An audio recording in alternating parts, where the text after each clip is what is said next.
What is going on, everybody? Welcome into Boston Concessions. I am your host, Stouffer. Holy Lord. I think this is like 4 in a row now. I'm gonna have to stop. People are gonna be like, dude, are you okay? What are you doing? You're doing so many. First off, I want to welcome everybody. I'm gonna be live on this for like a little bit. Hopefully that's not my webcam that's causing an issue, but we are Boston Concessions. We are brought to you by SSBN, Small State Big Network. The boys over at Small State Takes. You can find them on Twitter. I did also put that lovely little challenge out to them, so I know somebody saw it because someone had to share it. So we'll see how many times it actually takes until they go, oh, maybe we should do this. This is a bad challenge. And of course, like with the challenges as a kid, sometimes I will hold them accountable. Like, dude, they are like 200 or 300. I forget which one it is. It's one of those numbers. It's like there's many a numbers they have. So they could be doing so much. So that's just me just sharing it out there. So we've got a lot to basically cover, and a lot to go over. As the tagline says, the Bruins, they're out. Happens. The Celtics, they're ready to go. And the Red Sox do stuff. Plus, man, who would have thought wings would have made you bad? Talk about that. But everything else coming up. Let's get you set. I don't have anything. There's still like a lot of motions and everything like that I want to do and I need to learn. So to anybody out there who's like listening to this, watching this, one day there's going to be like so smooth of things. And I'm going to be prepared for it. But until then, it's like backyard came about. But we do this. Because yes, the Bruins, 4-1 winners.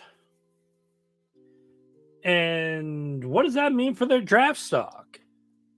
Nothing.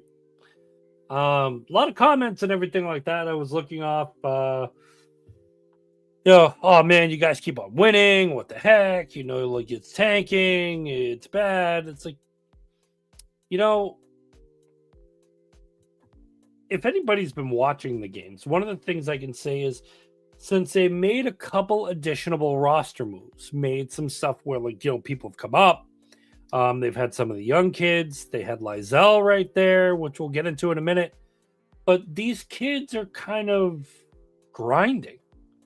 They're winning some, they're losing some, they're having moments. But they're riding the pine of let's put it this way. It's a semi-decent streak. Yes, too little, too late. But in my eyes, you got one game left. It's against New Jersey on Tuesday. Listen, take the wins where it is. Take the loss. Take the 4th round pick, because that's basically what you're going to get. And do something with it. Take the momentum. You're going to go into the new season in October. And there's going to be new momentum, people that are going to have places with these pieces that are of the younger crowd, the younger generation, the younger guys that were just ready to play. How do you deny them? You don't. So get them in there. That's basically my take on it. It's you've got so much and you can do so much now. Why not get into it and make it something realistic? It's just my aspect on it, and there's nothing wrong with that at all. And of course, the beauty part of that is this. Lizel's first NHL goal. He was just called up. It was one of those pop moments. And like, here's the best part. He's a young, up and coming kid who's been downstairs in the AHL. And now the fact that he's here, he's probably going to want more of those goals.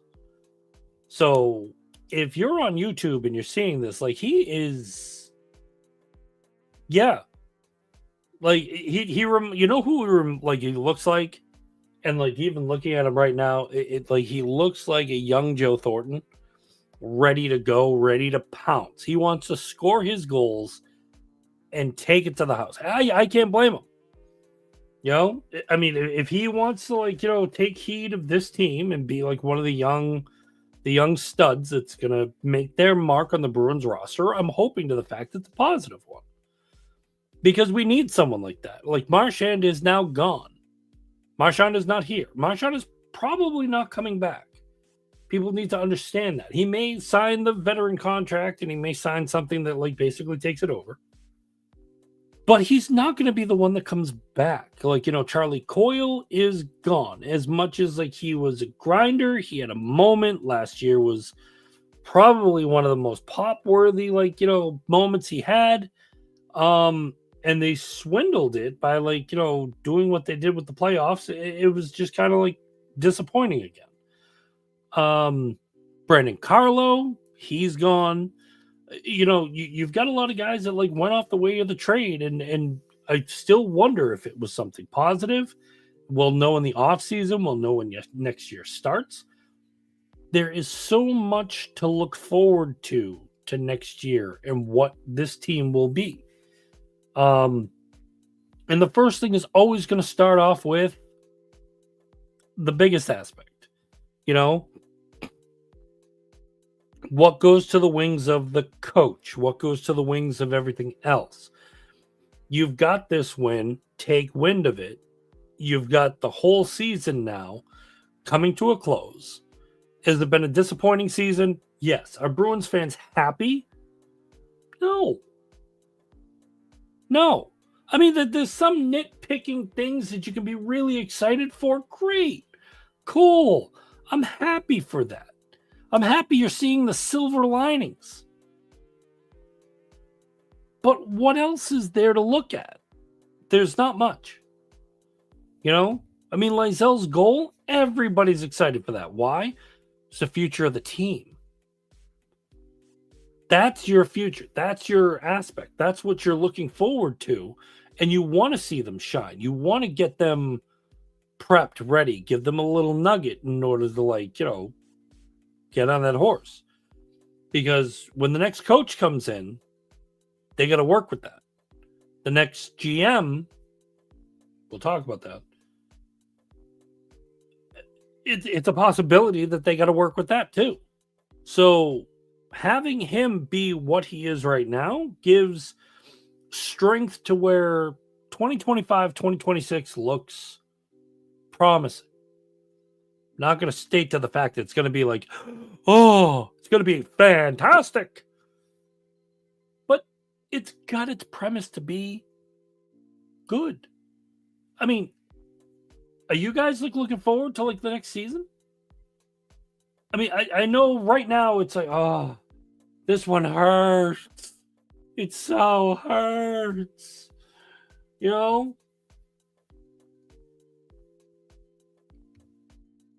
Great. It hurts. Okay? A swift kick in the nads hurts. But you get up. Okay? Unless your ball is ruptured, which can happen. Dude, it's going to sting. You're going to put some ice on it. You're going to walk funny. But you're going to get up and, like, continue walking. You're going to be fine. You're going to be running. You're going to trip over a stick, and you're going to be fine. Look. Have bad seasons happened? Yes. And I'll state it to any Bruins fan right now. If you're not understanding that there's winning and losing, I need to know what the hell game you're watching. We don't win all the time. There's not success all the time. There's going to be failures. There's going to be moments like this. Rebuilds. Everything. Hello? Not everything is going to be a childhood dream and a revelation to go right down into the Stanley Cup. That's not happening. Okay? I mean, look at the Celtics. Look how many times they got to the finals and lost. Look at everything else that they did in the finals or before the finals or just try to grind there. You know, it's not a heavy pick. It's not a heavy chore. It's not something that you easily just walk into and it's going to happen. Look at the Patriots right now. 2 years, no playoffs, and yes, they made their own stink. But with that stink, they're becoming more. They went out and got a coach. They went out and got some different players. They basically have a different team dynamic. Some people are getting on board, some people are not getting on board. Can you understand that? Sure. But what's the benefit of what you're looking at the Bruins right now? They are falling. And they've fallen, like I said, like last episode, they've fallen worse than what they did 10 years ago. And now it's time to pick up. Now, whether or not that fall is going to be deep, where we're going to have another hit of, oh my God, like this year versus last year, and I'm not going to say both goalies have been pincushions. If anybody wants to say, oh, Korpisalo's been better than Swayman. No, both of them took their lickings because their defense wasn't picking up. I will say that about both of them. Have there been a couple mere moments where Corpy's looked better? Yes. Has there been multiple times that Swayman's looked better? Yes. All in all, they did not look the part. So, can I hold that to both of them? Yes. Can I hold the defense to the fact that they do not protect their goalie? Yes. Can I hold the offense that they don't do enough to get it out of the friggin' zone to go down and score? Yes. Do I blame coaching? Oh, yes. Oh, yes. Do I blame the GM? Yes. That brings me to my point now, and I didn't pull up a graphic. I don't really care. Sweeney's demise. I really need to know, is Sweeney on his way out? I've given my opinion upon how I feel. I really feel to the fact he is. And a lot of things have pointed to that direction. Is Sweeney on his way out the door where he will not be seen again with the Bruins organization? Some people say he drafts really well. Let him do the draft and see what happens. Some people say he's piss poor in the draft. Well, Lizel's going to be one of those moments where you could say, if he's been here the past couple of years, he's drafted the kid. If he shows up to be true, then he's got a winner. He's drafted a couple other guys that have come up. They haven't been too bad. Have they been good? No. They're making waves. They're making positions. They're making everything that they need to be. Do I expect a little bit more within that brand of what their expectation is? Yes. So for me, if I have to look at the aspect of for what I want, I want a restructure. And I think to the fact that Sweeney's had two types of restructures that have kept them in the playoffs, this type of restructure has basically kept them out of the playoffs. But you can see to the fact that it was one of those pieces that just made a dwindling effect. You kind of hold your ground, you get into the second round of the playoffs, and then you're out the door. You get to the playoffs, you make sure you're what you are, you go into the first round, you're out the door. This year, you don't even make any ground. You're one of 3 original 6 teams that are now looking on the outside, looking in of the playoffs. So I'm kind of hard fetched to the fact that, like, if I'm Cam Neely and I'm talking with, if I'm talking with the Jacobs, I'm not letting him ride. I don't want him to do the drafting. I don't want him to do the rebuild. I want to get someone in there that, will work with Cam, will work with the Jacobs, but also I want them to get somebody that will work to their style. And I know a lot of people are saying, like, well, what about Cam Neely? Do you think he should be on the wayside? And I'll take my love for Cam out of this. A good amount falls on his shoulders, but he is one to, like, actually call out when he does something wrong. He was promise and poise with bringing in Don Sweeney, a guy he shared the ice with when they played here. Do I feel that Cam is doing everything he can to keep the team in tow? Yes. Do I feel that there's a lot that goes on behind the scenes that make things maybe like a little bit questionable right now? Yeah. And I say it because, I think it was like a week or two ago, one of the things that I saw was that Cam Neely went into the locker room and talked to the guys. It wasn't him and Sweeney. It was just Cam. And there was a pep talk.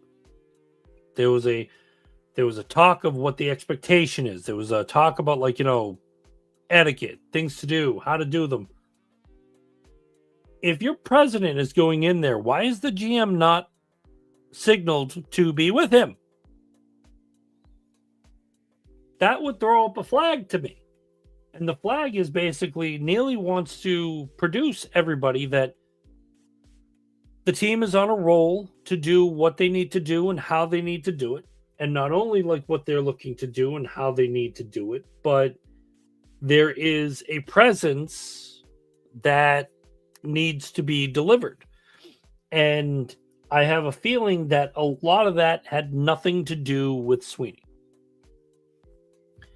Because I think Cam let out what his expectation was on that team going forward and what he wants to deliver going forward. And I think leaving Sweeney out of it shows that Sweeney is not in the cards. But I mean, having that stroke, having that moment of going in and doing what he's doing shows to the fact that he will be around next year. I think the Jacobs, within what they look at, they know what he does for the team. And the dynamic between the Jacobs and Neely is, looking at the reports, the Jacobs basically say what they want and Neely executes it. So it would basically go down to the coaches, it would go down to the team, it would go down to the GM. This is what we need. This is what the expectation is. This is what you need to do. This is what we want to make. So make it happen. If they fail, then the Jacobs have to go back to Neely and be like, why did we fail? We got to find this. We got to find this. Okay. Who didn't succeed here? Well, this person and this person. Okay. Can we find somebody who will succeed? And I think that's where we're at now. I think that they have faith in Neely where he brought a cup to the Garden already with the right pieces, with the right motions. But I think right now, finding a new GM to get that quota is exactly what they need.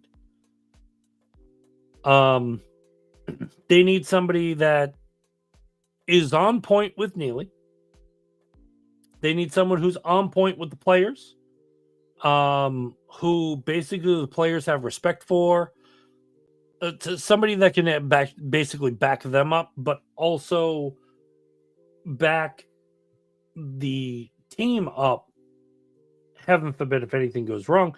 And I have a feeling they have their man. He was added this year as a special counsel to watch and observe everything going on. And I just really feel to the fact that, like, and I said this a couple episodes ago, I have a strong suspicion that your next general manager is the Zdeno Chara. Captain of the team, holds himself well and poised with all of the players around him, all of their walks of, NHL folk within other teams. He's well respected still in the league. He's well respected by the Jacobs. He's very well respected by Cam Neely. But he carries a presence about him. And it's not so much to the fact that, like, you've got to wonder about, like, what Don brings to the table, because we've seen Don's press conferences. It's not something that you would really, really wonder about. It's, what is the, what is the motion that, like, basically Don Sweeney has? What is it that he's doing that, maybe Chara can't? Or Chara can, for that matter. I'm sorry. There's a lot that Zdeno Chara can do. And there's a lot that he can actually fill, that motion with that'll, it'll basically make or break what you're looking for. I have a feeling above anything that he's probably going to be better than Sweeney. He's going to have, like, a little bit more of a rustic calling with them. It's going to be, like, a little bit more of, like, what your expectation is. Could I hone in on that? Sure. There we go. I personally just have a feeling that Sweeney has already dropped the ball with where he is. I honestly think to the fact that, like, he meant to do really well. He wanted to be probably where he should have been, but I don't think he gave his all. And his facial expression, if you guys are watching YouTube, you can see it. Let's put it this way. If he let out a wet fart right now, it would probably be more successful than his GM stint with the Bruins. Granted, there's been a couple players that he's drafted. There's been a couple moments that he's done. But what does that hold for him? Like, nothing. Like, there's nothing that makes it more filling. So I think with Bruins fans, you're going to be able to feel that. You're going to get that motion of, we need to move on from him. And we need something that's going to carry the team properly.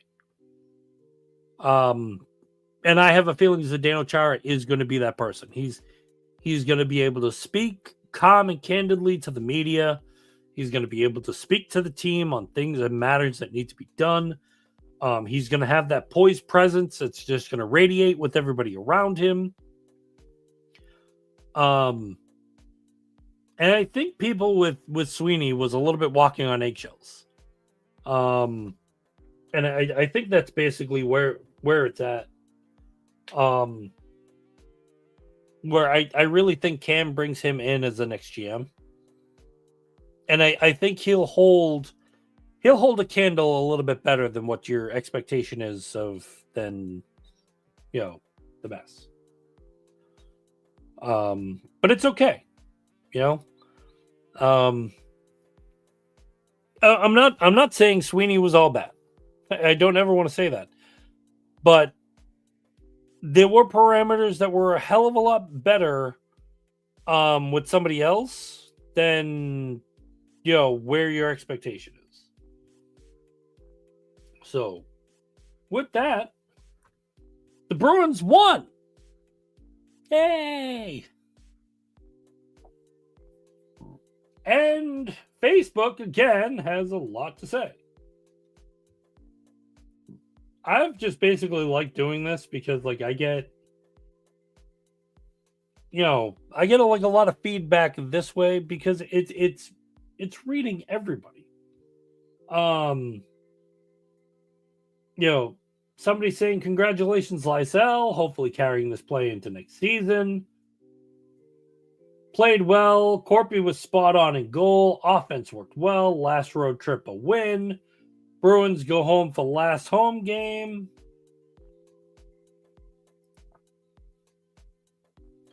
So there's positives. In my many years since we've been in it's been many years since we've been in this position, like 15. Been lucky to have such a competitive team for so long. I'm looking forward to some decent picks and some resilience. Hopefully we can have a Tim Thomas / perfection line again one day.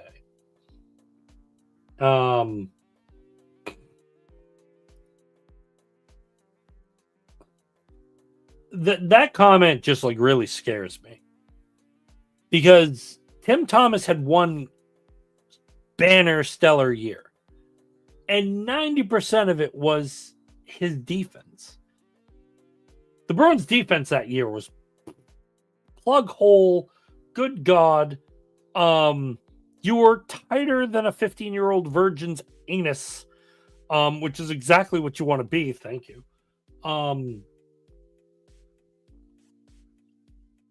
But there's points to that. Tim Thomas had that one good year, and after that, it was sour, stenchy. The only reason why Tim Thomas is actually living in the minds of Bruins hopeful? Oh, yes. He was the goalie that won the championship. Wasn't the defense. He had some stellar plays, but it was a lot on the defense. And also the offense was the most explosive they've been in a long time. So what was Tim Thomas's role? The great and powerful goalie? Take some of the guys away from defense, and what do you got? You got a subpar goalie that's letting up a lot of things because he doesn't have reads. And he showed that the following year. And the year after that. And then he was out of the league. Let's suck Tim Thomas's dick, why don't we? I have not drank the Kool-Aid. Tim Thomas was great. I'm thankful to the fact he was part of a championship team. But I did not believe in him like every other Bruins fan out there. And why? Because he did not have the get-go musto stuff. There was a lot of defense around him. People can ridicule me, throw eggs at me. I don't care. The fact that I'm right, and you may be sour about it, that's on you. Just letting you know.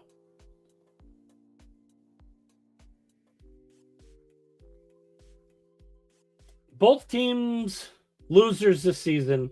Never thought Boston would sink this low. It's going to take a lot of good moves and some luck to get Boston back on track again. Oy. Sign Marner and Bennett to a contract. Then offer Knives a 7-year deal and send the picks to the Leafs we got for Carlo and Coyle as compensation. What the fuck?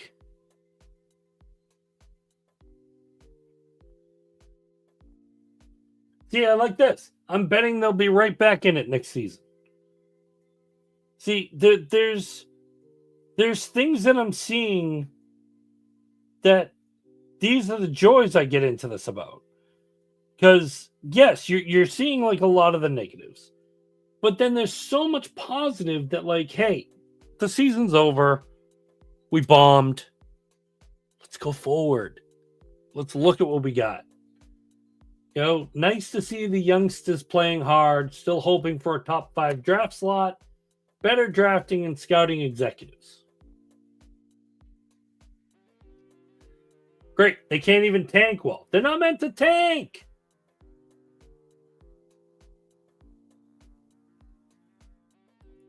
They totally missed their season. Now they're sabotaging their draft pick. Great win, you donkeys. It may cost 5 spots in the draft. They can win 11 straight right now, and they're still within the top 5 to draft. Why? Because they sucked that bad all year.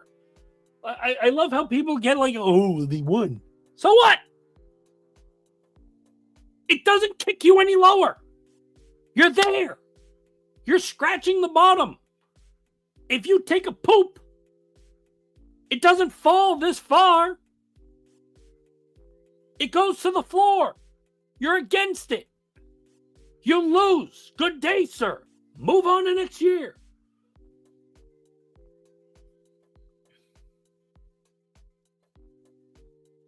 True fans don't root for a loss. Damn fucking right. Oop, I swore.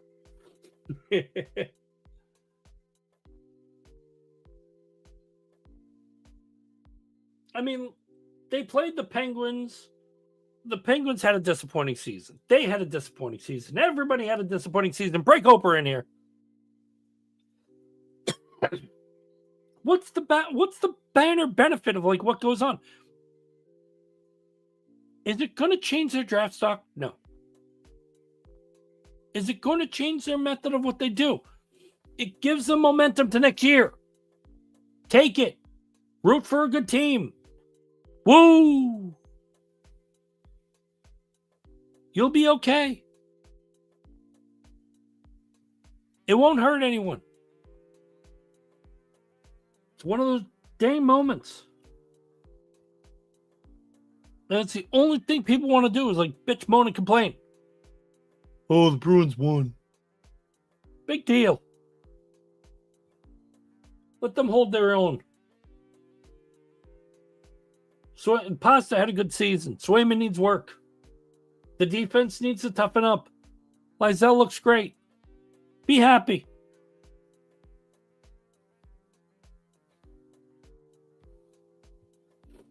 We're moving on though. Why? Because Lizelle scored. And we like it. But here's this moment. Red Sox now. 3-1. Winners. What was the benefit of all this? Well, there you go. Cats all around. The Red Sox scoring 3-1 looked fantastic. And that's what you needed. 3-1 in the team. Devers went hitless. Everybody be careful. Bregman scored a run. Trevor Story with the 3 RBIs. It's a great moment, but the biggest headline, playing the White Sox after being traded, Garrett Crochet, 7.1 innings, 1 run, 1 earned, 1 hit, and 11 Ks? Holy crap. Didn't we extend this guy? It's fantastic. Why did we do it? Oh, yeah, because of moments like this. You got to think about it. This kid's going to be hurling for a while.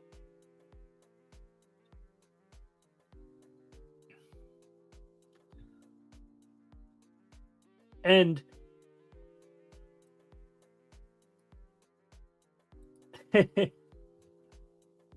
this was disappointing because this is basically how it was. Chase Medroth of the White Sox ends Garrett Crochet's no-hit bid in the 8th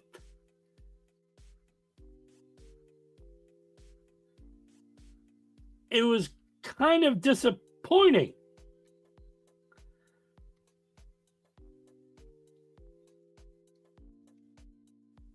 I'm looking it up as of right now. He was no hit into the 8th. Got the go-ahead run to second base with 1 out, and then again in the 9th. Get the tying run to the plate. It never happened. Oh, boo, boo, boo. They lost. But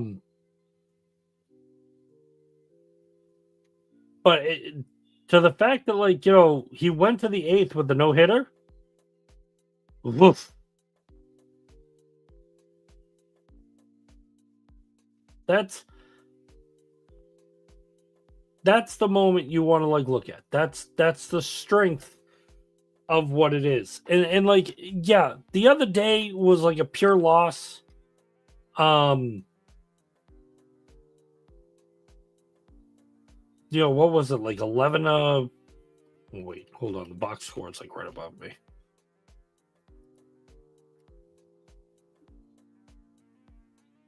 Yeah, Friday the 11th was 11-1 loss.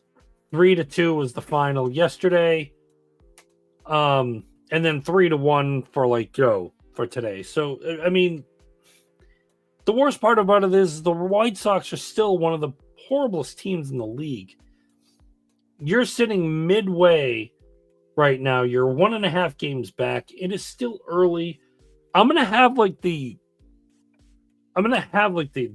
monthly report at the end of April, just to basically go over, hey, you played some games in March, full games in April. Where are you standing now? What's the deal with it? But right now, I mean, pitching is looking pretty okay. A couple rocky games, but you got to get out there and score. You know, there have been a couple wild games where, you know, you got the 11-1 win here. You get 18-7 against the Cardinals, 13-9 against the Cardinals. Was there even another one? No, everything else was spring training. But, like, you've also had some rock games. 14-2 for, like, against the Rays. Oh, no, wait, that was spring training. 8-5 against the Orioles, where they scored 8 runs. But then he came back and scored 8 like 2 days later. You know, things like that are okay. You scored the 13. You scored the 18. You let the Blue Jays score 6 2 nights in a row. You let the White Sox score 11. You've got to start controlling those big games. You've got to get into the motion. This has to be your hurrah. Your pitchers have to carry in from not only the starters to the bullpen. Expectation of control, and it starts with the man behind the dish. I've said that for years. One of the things I've always said, like, heavily is it's not going to matter about your pitching. It's who's catching. Your catcher controls your games. He is the I-all, be-all. I don't care if he hits home runs. I don't care if he hits on-base percentage.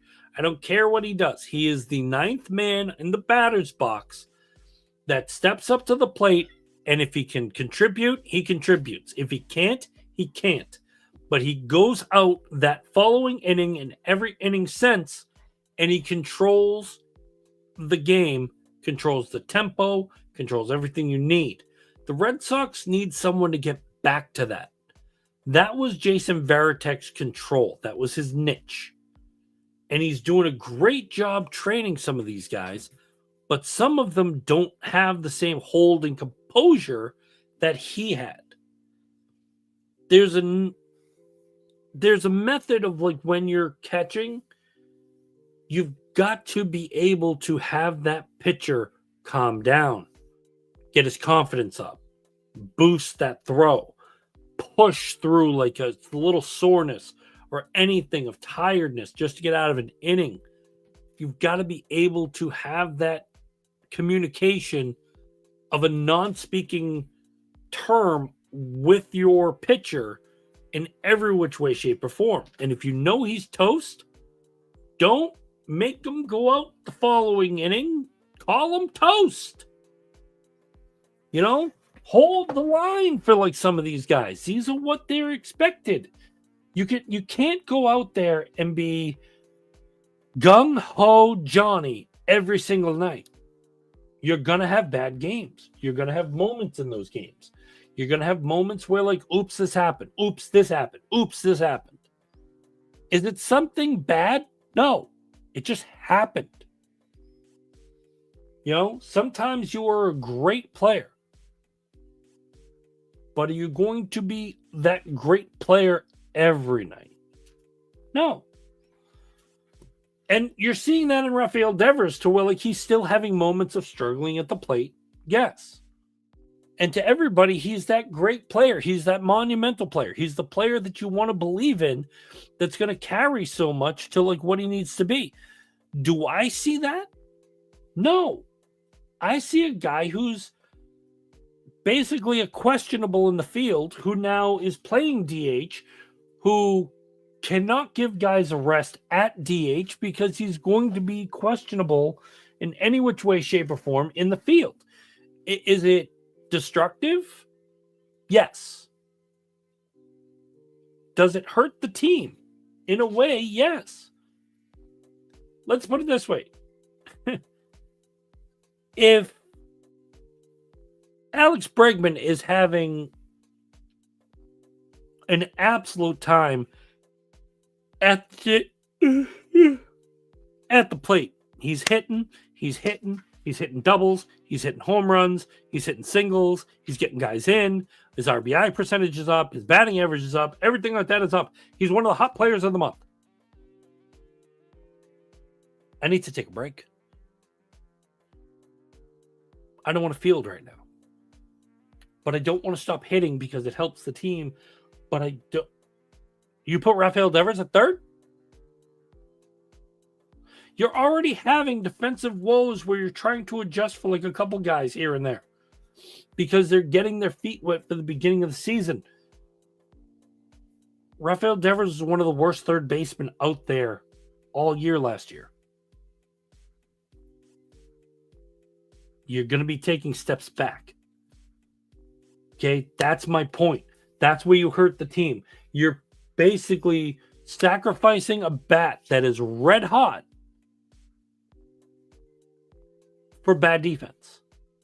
And I'll state like this is like a big issue with Alex Cora. He made the same judgment call last year or the year before with what's his name there? Oh, Alex Verdugo. Verdugo on a hot streak. Hot streak. Beyond belief. Didn't have the moment to like actually DH him, had to sit him. But he pinch hit for him. And because it wasn't what it was, he sat him down and then like was mad at him.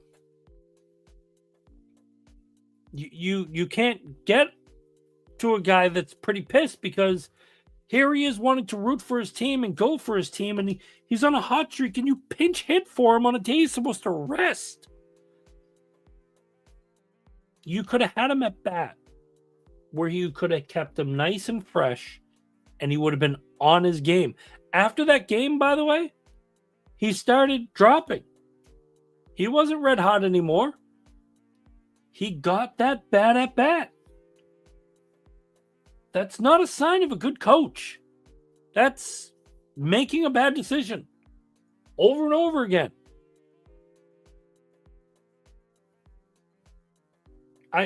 For me, I just see it as if I want to see this team succeed, I don't see an everyday DH being that question. The team was in place. The team wanted to move forward from an everyday DH. And like they stated, David Ortiz will be the last everyday DH. But yet, they've got a $300 million 28-year-old that started the year as a crybaby because he wasn't going to play third no more, was the league, not the team, the league's worst third baseman. I mean, if you can't draw the flags right there, like if this was a dating world, Rafael Devers would have red flags all over and people wouldn't date him. Take your pick. You got a red flag, baby. It's just my take. Happy for Garrett Crochet, though. I mean, look at that win. You know, in standings right now, Red Sox are 8-9, 1.5 games back. Like I said, this is 17 games into the season. Haven't even played a full month. They're going to have the full month by the by the 30th. Our show will be Thursday, so I'll have stats and everything for that. Wednesday, that Wednesday, Thursday as it goes. I'm going to be excited for that. I'm looking forward to like everything right there. That's going to be like the hot. That's going to be the hot ticket. That's going to be the hot commodity. How do you go wrong with that? You don't. So we've got it good for that. What else do we got? That's right too. Ooh. That's right. Playoffs. No, this isn't a Coors Light ad. Who drinks Coors Light? The hell's the matter with you? Please know, they are not our sponsor, nor do we want them to be.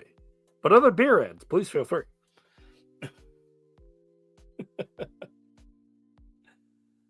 Oh, playoffs. Has anybody even thought of the fact of how they feel about the play-in tournament?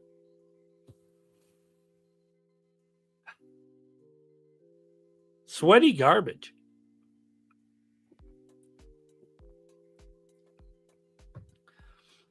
I think the play-in tournament, it's great that you're adding. You used to have 8 teams. Now you're taking teams 7, 8, 9, and 10 and giving them a shot to get into the playoffs and run amok with everything. Do you know how sweaty that is? What does it add? It adds nothing. So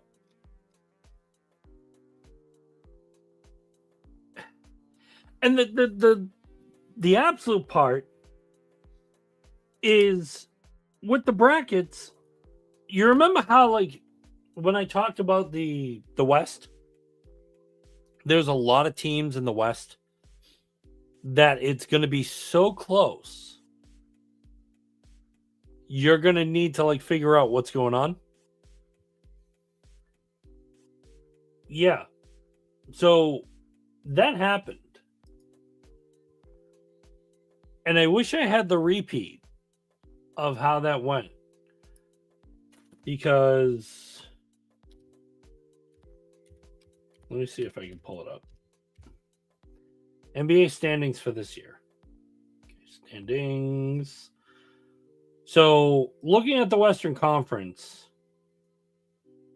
So the Lakers took number 3. And then the Nuggets and Clippers are basically tied. So they stayed because they have the same record. So they basically have 4 and 5 together. But I believe the Nuggets were higher over the Clippers for the win. Okay. Then it came down to the Timberwolves, the Warriors, the Grizzlies, the Kings, the Mavericks. Everybody coming so close to where it was. And it was, if anybody even wants to state to the fact that the Lakers are where they are, yes, they are the 3rd team, but they're 50 and 32. 50 and 32. Same as the Nuggets, same as the Clippers. The Timberwolves are 49 and 33. So that's 3, 4, 5, and 6. The Rockets are 52 and 30. That's how close a margin that those games are. That everybody gets into. So if you're literally going to sit there and tell me that you should be worried about this as a Celtics fan, the Cavaliers are 64-18, and they've had like a rough stretch. Where the Western Conference with the Thunder, they're 68-14. So the Thunder had much better record. But if I had to look at the Celtics, let me see if I can find the games with the okay, 118-112. That was in the Thunder. So we'll give the Thunder and then we'll give the Celtics for the year. There's the Thunder.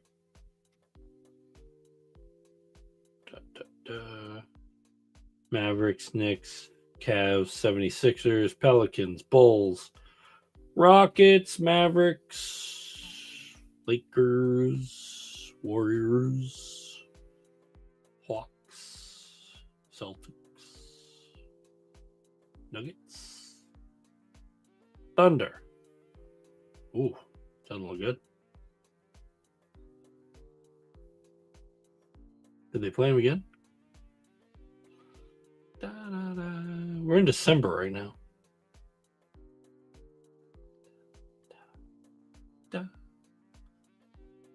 Got the Nets, the Hornets, the Bucks, the Knicks again, the Raptors again, the Nuggets again, the Mavericks. 4 games against the. Oh no, wait, that's it. Okay, so they played them twice and they lost twice.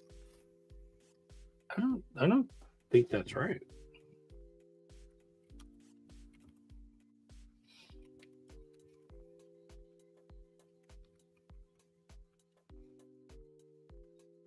Yeah, 2 games.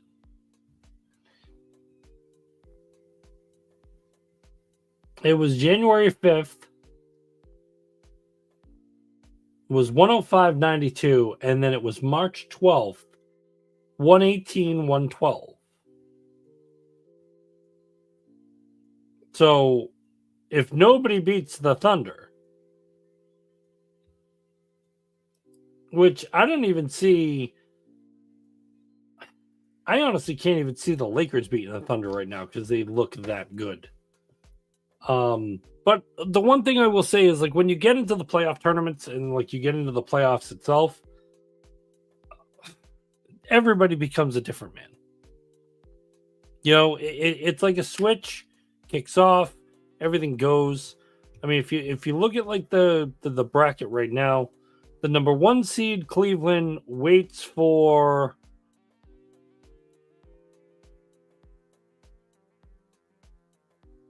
the winner of the 9 and 10.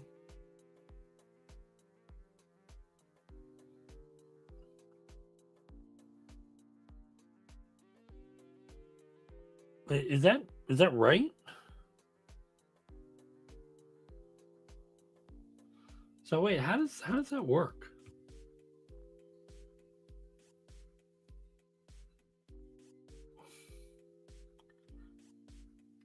Okay, this is so Cleveland will play the number 8 team. The Celtics will play the number 7 team.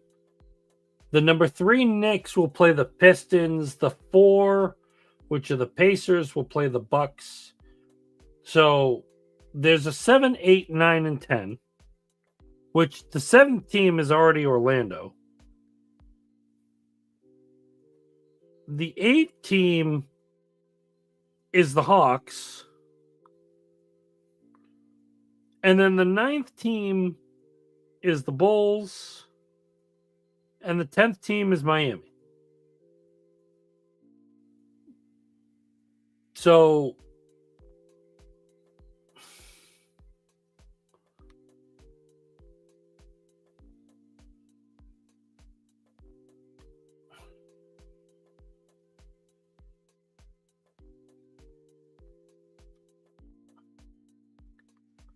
So Friday, the East.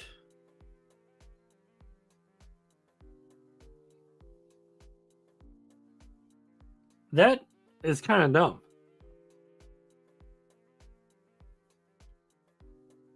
So the winners advance to the playoffs as the number 7 seed. And the losers play on Friday.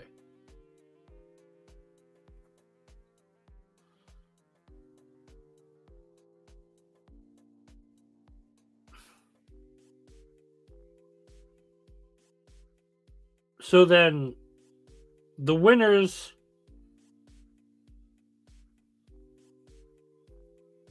why can't you just pick the 7th and 8th fucking team? What the fuck? What the hell's the matter with you people? So if I get this right,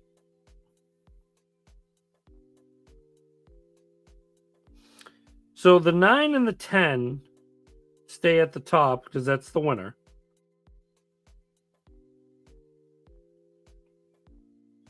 Okay. And then the loser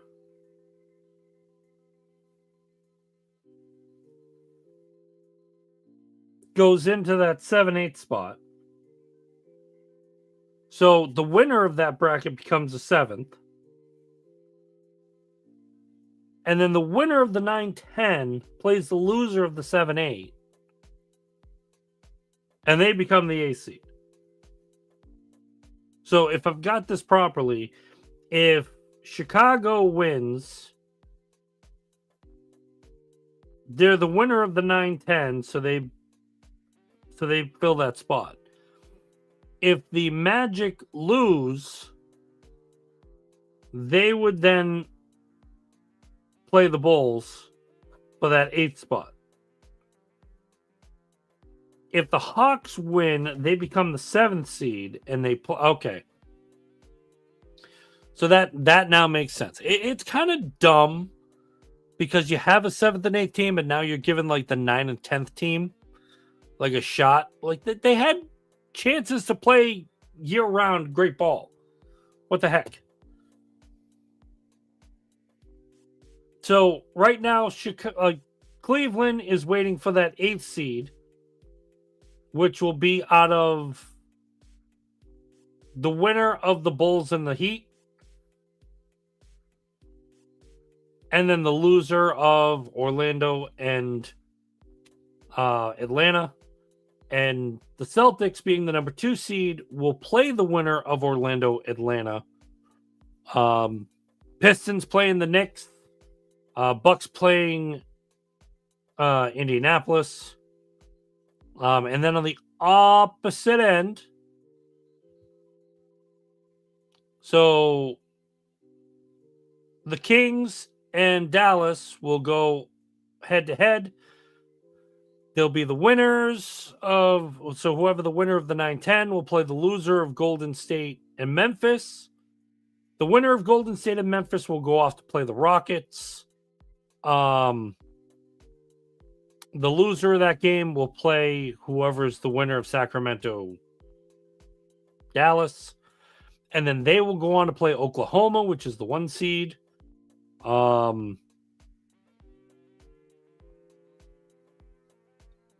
The Denver's Nuggets will play the Clippers. Is that really the Clippers' new logo? I think it's trash. The Lakers will play the Timberwolves. That actually looks like a good matchup. I want to see that. The one thing I also want to see is like who's going to play defense on Luka Doncic and who's going to blow by Luka Doncic because he doesn't play defense. Standing rooms. Whew. So that took a lot out of me. So I still have faith in the Celtics because, I mean, the one team that would basically worry me is OKC. Granted, how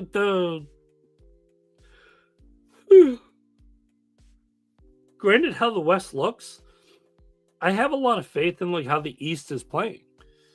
I mean, the East this year just has like a lot of strong teams. And I'm probably going to hold dear into those stronger teams. That one of them is basically going to come out and win the championship. Am I hoping it's the Celtics? Yeah. Do I have good faith on the Celtics? Yeah.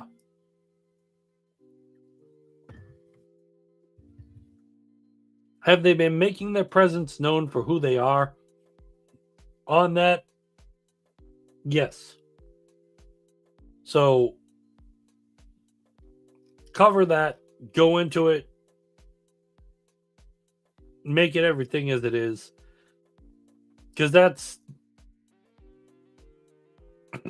that's basically everything and a half that I'm looking at. And I'm okay with it. You know, you're a number 2 seed. You've got a lot for you. And they're the favorites to win. Not the Lakers. Not LeBum. Okay, even though we went out and got Luka. Nope. Because I personally think, even with Luka Doncic, the Celtics and Lakers, if they played again, or the Celtics just played Luka Doncic, something is not proper in there. Something is not right within what you're looking at.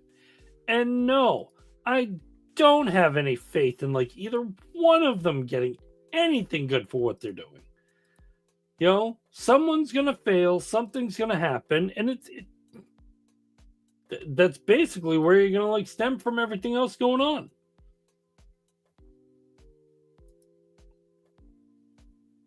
The Lakers will be eliminated by somebody in the playoffs. It could even be Minnesota. It could be Denver. Could be the Clippers. Can you imagine that?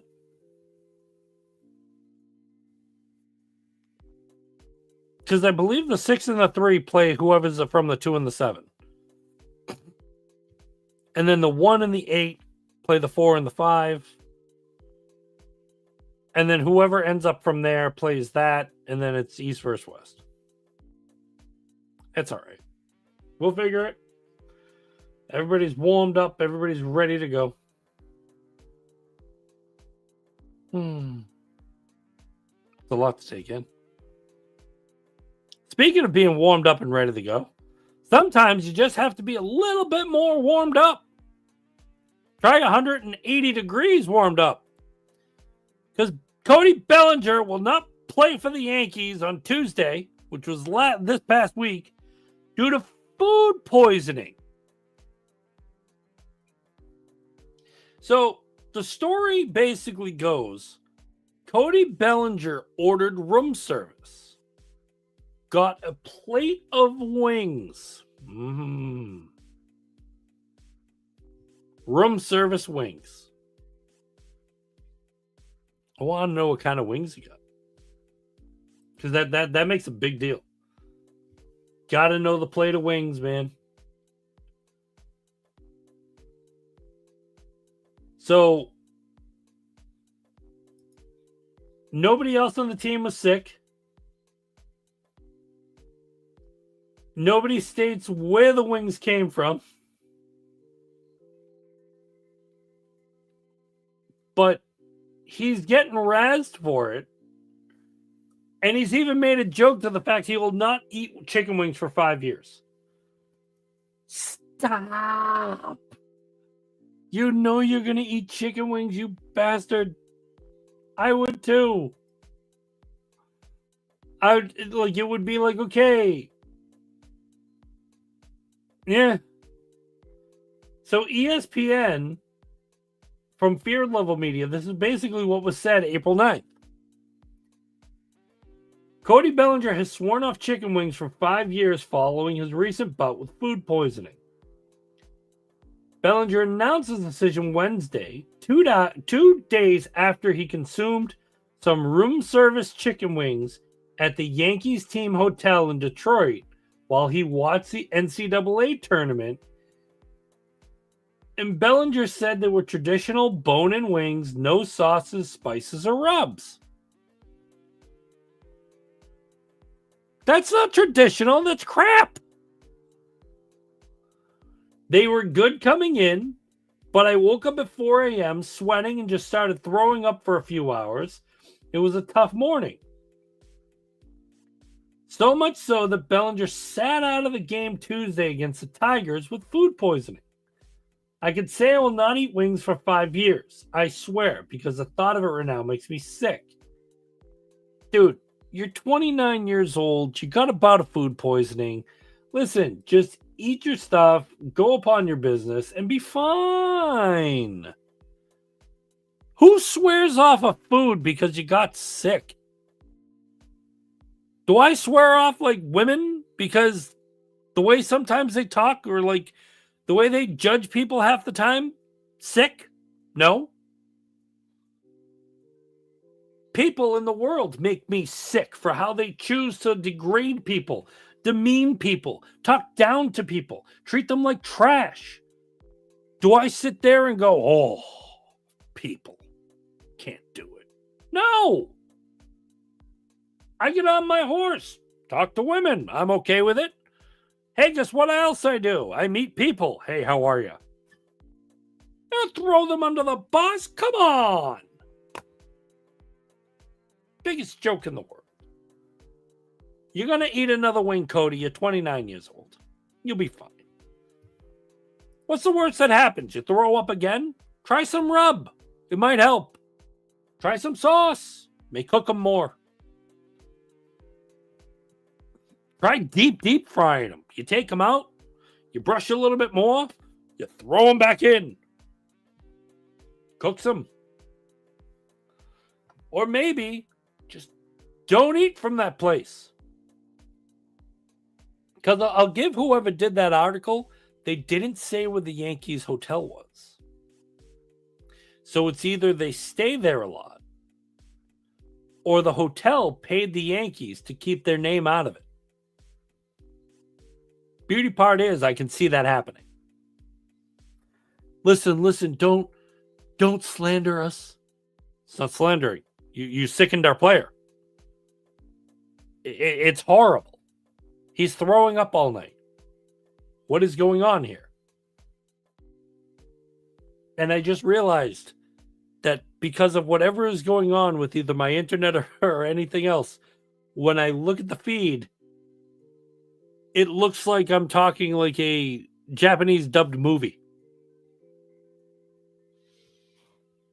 Who would have thought? Oh, man. What a sports day. What a sports day. What a country, huh?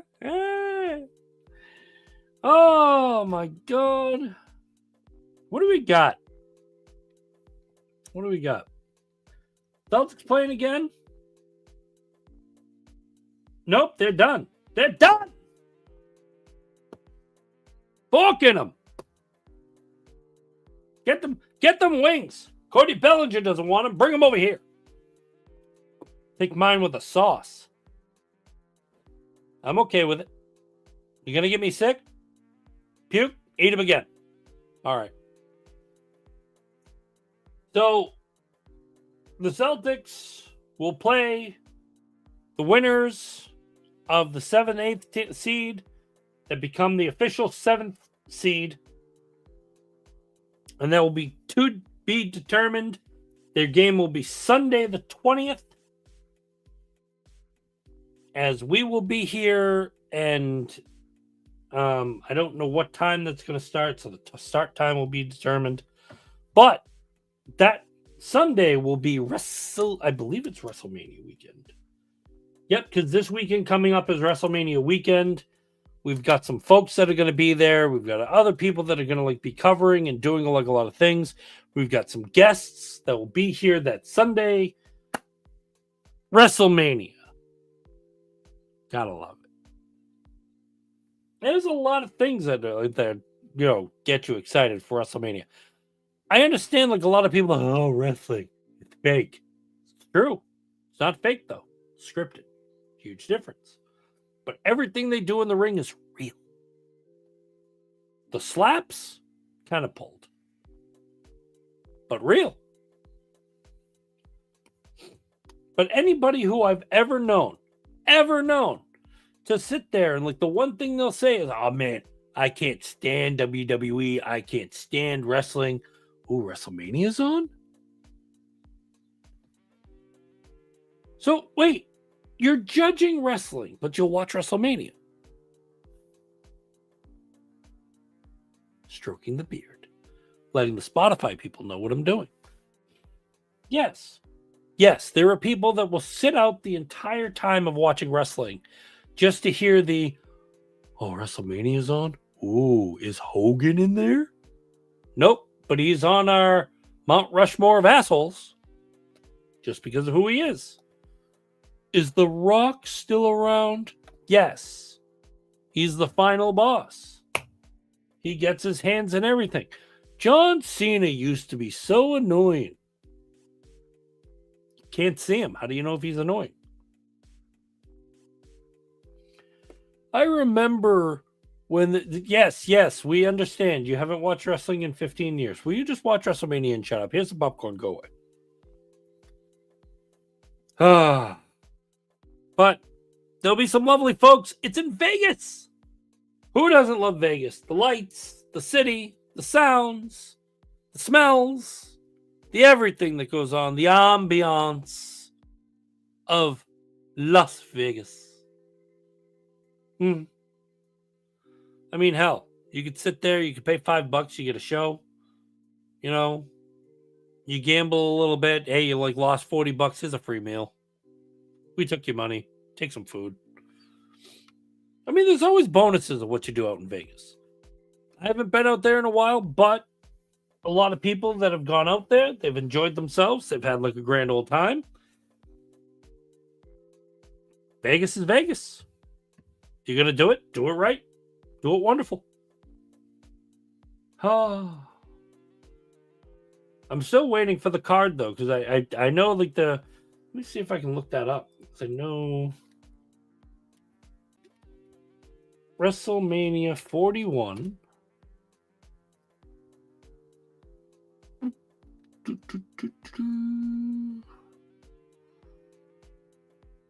It's a 2-nighter. The funny thing is that they said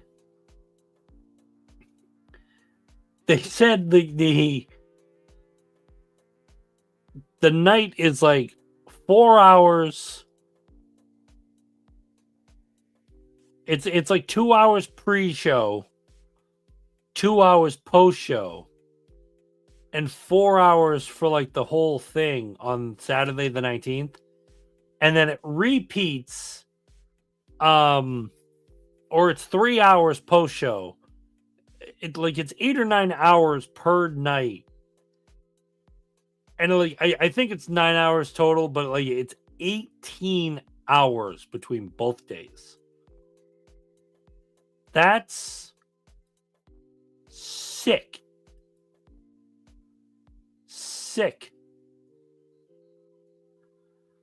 So the main attractions of matches, you got the triple threat match between Roman Reigns, CM Punk, Seth Rollins. You got the undisputed WWE Championship, Cody Rhodes versus John Cena for those other people. You got the Women's Championship, Tiffany Stratton versus Charlotte Flair. The Heavyweight Championship, Gunther versus Jey Uso. Intercontinental Championship, Braun Breaker versus Penta versus Finn Balor versus Dominic Mysterio. It's a 4-way. United States Championship, LA Knight versus Jacob Fatu. Tag Team Championship, War Raiders versus the New Day. Looks like other matches, Jade Cargill versus Naomi. Rey Mysterio versus El Grande Americano. AJ Styles versus Logan Paul. And it looks to be like Randy Orton versus an unnamed opponent. But I think like one of the things that we're talking is Randy Orton versus Solo Sikoa. So a lot to get involved with, and like if you don't know storylines, if you have Netflix, feel free to watch some stuff. They've got a WWE section. You can get involved in that. If you also have Peacock, WWE is on there. And I'm not trying to promote it, but this stuff that, like, if you get into wrestling, if you're into WrestleMania, like, it's like the grandest stage of them all. It's bigger, like, every single time I've ever heard it. It's bigger than the World Series. It's bigger than the NBA Finals. It's bigger than the Super Bowl. It's bigger than, the Stanley Cup. A lot of people get into it. Kids, families alike. They like the wrestling. It's a lot of fun. They do it with their uncles. They do it with their stepsisters. I'm really getting inappropriate with this, and I don't know why. I'll leave it at that. Oh my God. That's wrestling. It's done for fun. And some people get paid for it. Lots of money. And they do it. It's great. So WWE reveals the full card for both nights of WrestleMania 41, and it doesn't include Randy Orton. That is false.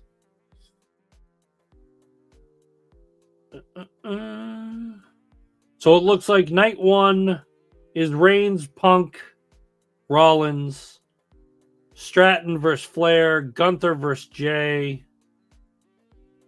That makes no sense. Oh, wait, okay. LA Knight versus Jacob for the title. Jade versus Naomi. Rey Mysterio against Grande Americano. And then night two, Cody versus Cena for the title. Io Sky versus Bianca Belair versus Rhea Ripley for the women's title. Braun Breaker, Penta, Finn Balor, Dominic Mysterio for the IC title. Liv Morgan, Raquel Rodriguez versus Bayley and Lyra Valkyria. Damian Priest versus Drew McIntyre in the Sin City Street Fight. AJ Styles versus Logan Paul. And like I said, one of the things they'll have to fit is what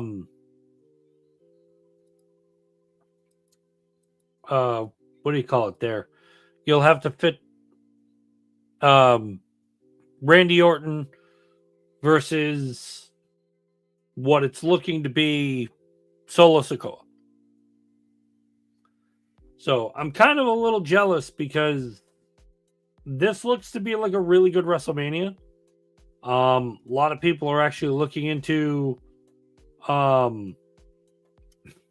hey, we've got John Cena. Now it's against Cody Rhodes.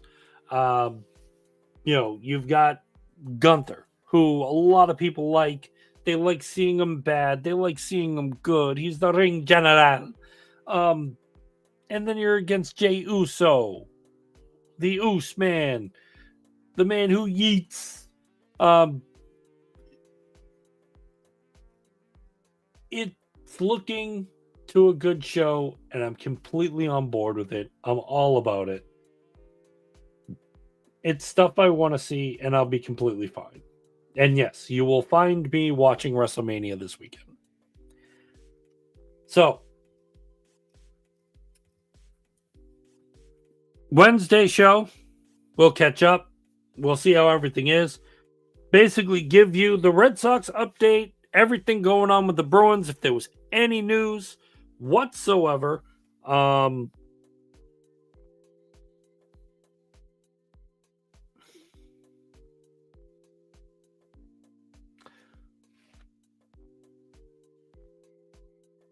I have no idea what that is now.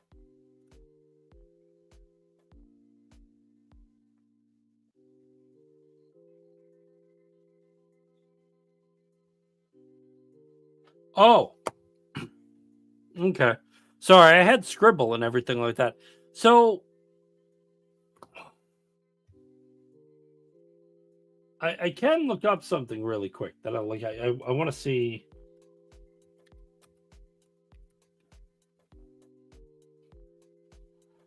If anybody's like literally seen this, because I want to see what the complete and utter like fad of this is and what everybody thinks to it. Trying to think of the more promising aspects. I think it would be something like along the lines of this. That is not even something that's good that I can show.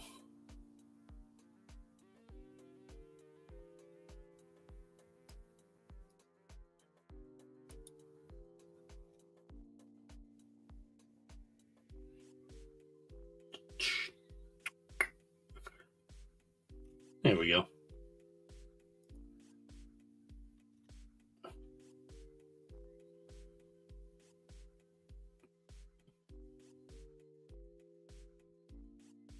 So this is what I've basically found on the internet wise.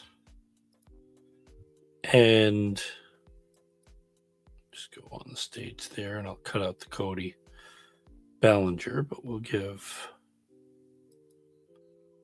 a little bit. So I know the people who are watching Spotify and everything, you won't really be able to see this, but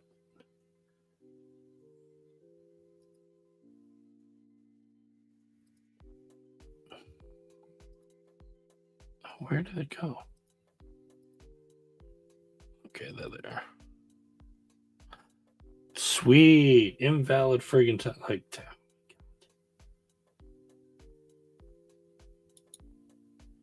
Like, sometimes I just want to like have one moment where you just give me what I want.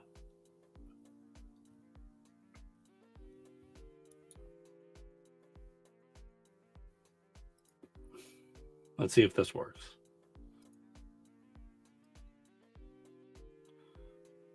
Nope. Doubt to the fact it's going to do that. Let's see what this.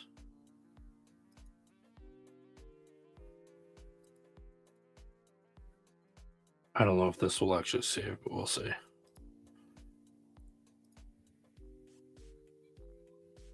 This is when like you don't have a producer, but you're like on your own, and it's like I can't. Yeah, it's invalid. Oh.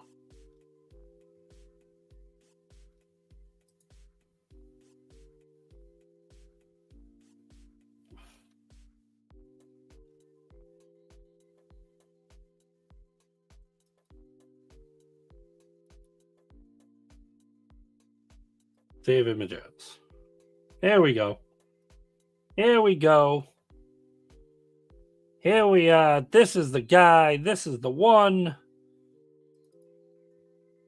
Yay! It's some guy. He's got a cat. He's got a pen, computer, phone. But these have been popping up all over the place. And they've got everything from like a Starbucks lover to a Simpsons character to you can basically have your own items. Like they roll you in to say who you are, what you do.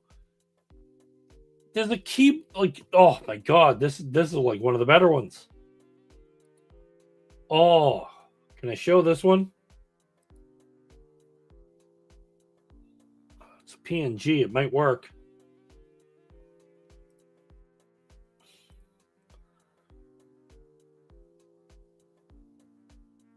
Let's see.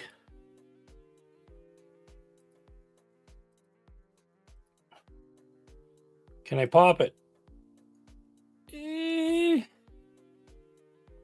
It's valid. The keyboard warrior. You know what that also is? Those are the keyboard warrior. Now with more complaining on social media. That is exactly what a couch GM is. It's a keyboard warrior that basically sits at their computer, thinks what they want to think, and throws everybody under the bus, but doesn't give no love. Complete with waifu pillow and Cheetos. Oh, but yes, these have been popping up everywhere. I don't get it. I haven't done one. I could care less to do one. Why? Like, do you really want your own figure? Like, it's great that it's funny. It's great that like certain things go upon, but like this is, dear God. The funny part is, you hear so many people against AI, but then AI creates this, and people are going bonkers for it. People want to do this. It's like, oh, look at me, I'm a toy. Yes, look at the AI that you complained about that made this. Come on. AI is good for like cool things. And don't get me wrong, this is kind of cool. But do you really want to be that person that sits there and goes, oh, AI sucks. AI is going to be like the death of us. AI is going to do this. AI is going to take control. You ever see Terminator? You ever see Skynet? It's the AI that's going to get you. Well, the AI made this cute little friggin' thing, keyboard warrior and all, that sits there complains about everybody and their mother. But you literally want to sit there and tell me that this is harmless?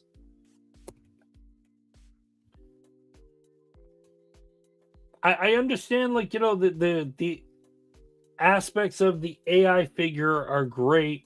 People get involved with the AI figure. If I had to give it or take it, take it. Not give or take. The hell am I saying? Take it or leave it. Sorry. I'd leave it. Leave it out. Leave it alone. Nobody wants it. Nobody cares.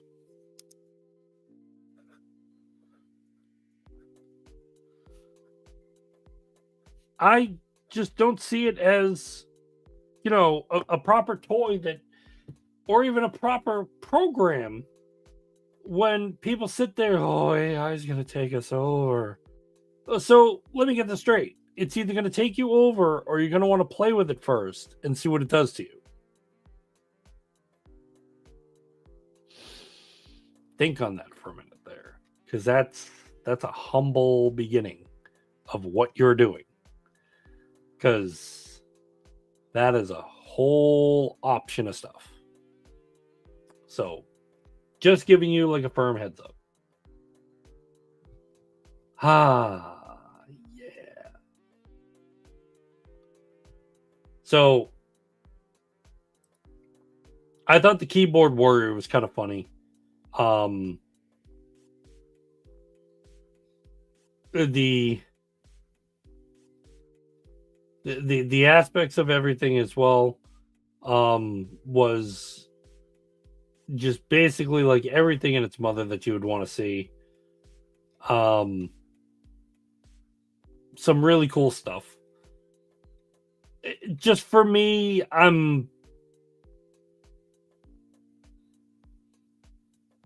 yeah. I like the keyboard warrior because it brings content for me.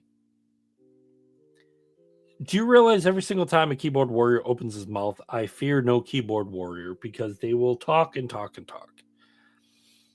The gradual piece that makes me laugh about a keyboard warrior is they will think they're making the perfect sense because it's what they believe. Yet, my stature upon anything I talk is opinion. It's not fact, unless I have the facts to back it up. Now, if I feel to the fact that, like I said today, Sweeney's demise will come before draft. He won't be drafting. He won't be doing anything, but basically he'll be out there. That's my take on it. That's my personal opinion. It's not me being a keyboard warrior saying like to the fact like it's going to happen. Watch it. Watch the Bruins news. Watch everything you'll see.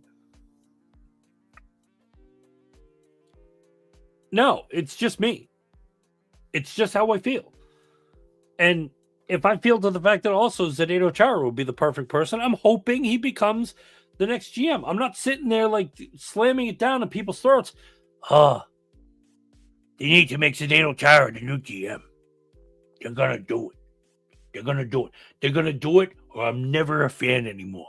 Let me tell you how I complain. 54 years old, pushing the limit. Oh my God, the Bruins are making me sick. Dude, no. I don't want to hear that. Everybody can have their opinion. I'm great with it. But when you start stating your opinion as facts, it burns my cheese. I hate when my cheese is burnt. I like my cheese melted properly. This is not something that makes me happy. This is why I get mad. This is why I actually got into this.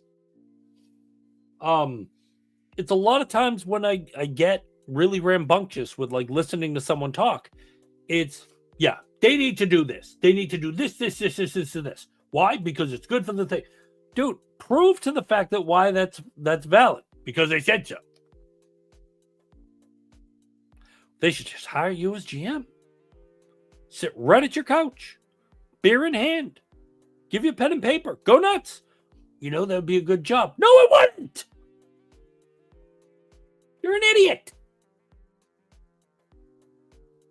I granted, like sometimes like people have good nuggets of things, but other times I sit here, I read Facebook, which kills me. I read online internet stuff, which, oh God, it's abysmal. I go on, like, I'm just surfing through Instagram and it's tiresome. These people that are like, oh, due to like things that I heard, we're going to be going after and trading this guy. Dude, you're in the middle of the friggin' season at the end of the trade. Where are they trading him? What are they doing? Nothing. What is the matter with you? Everything. Do you know why people can't decipher between real news and fake news? Is because someone pumps the fake news into somebody that it's pure truth. No statement, no nothing, and people just go, here, this is it. Oh, that's real. Aliens could be sucking the keyboard warrior's anus, and everybody will believe it. Maybe because it says the word anus. Maybe it says the word suck. Maybe they want to see what happens to the keyboard warrior. Maybe it's aliens they get excited about, but somebody pumps it as real shit. And people believe it. If that's what gets the keyboard warrior off, congratulations. Gross. Leave it at the door. Get it out of here. It's not my world.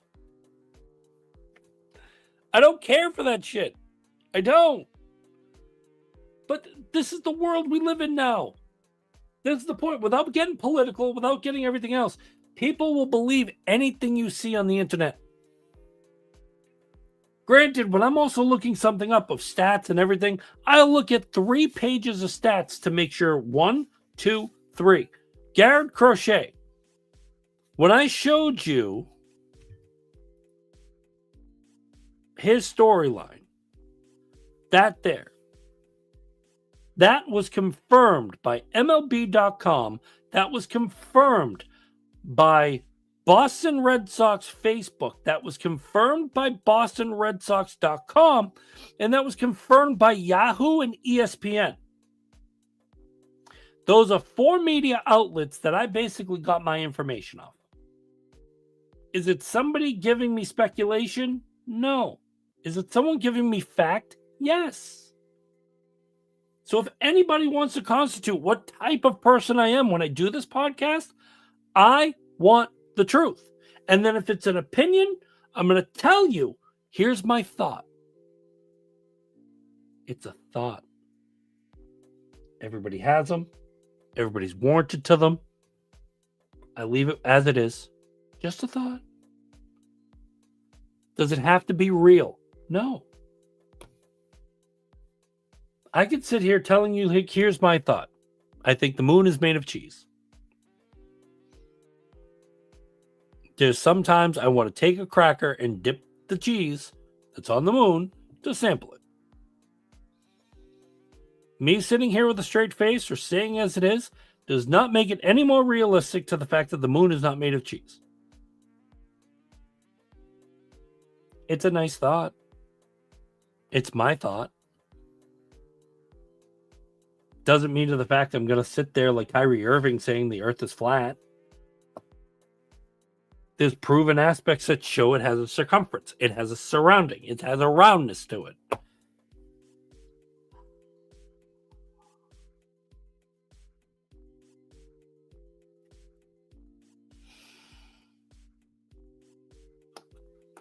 AI figures started this crap.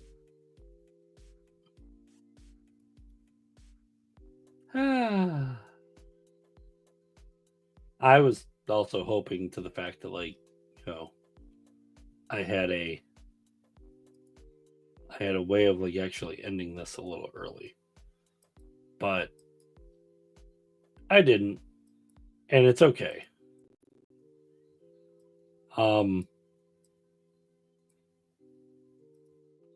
But I guess I could. I guess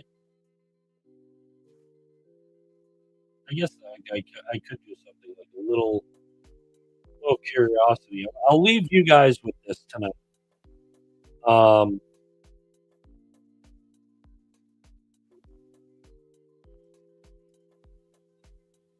No idea what the hell's going on here.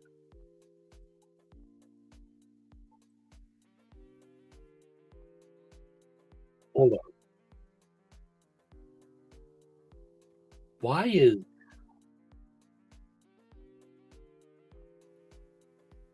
that playing? I wanted this one. I wanted this here. Stop playing this. So I'm going to leave you with Lizel's beautiful goal. Here you go. Check it out. Good night, everybody. This has been Boston Concessions, Boston-based sportscast. We are brought to you by SSBN, Small State Big Network. We'll be back Wednesday night as we talk about the Celtics and their road to the playoffs. The Bruins as they wrap up because they will be done on Tuesday playing the Devils, 7 p.m. Eastern Time. We'll get more looks at the Red Sox and see how everything goes. And our road to WrestleMania, which is Sunday night, WrestleMania after show. And make sure to eat wings and tag Cody Bellinger in them because we love it. Good night, all. Enjoy Mr. Lizel's goal.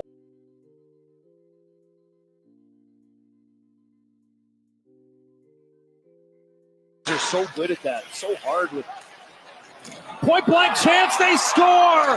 Fabian Lysell, his first NHL goal!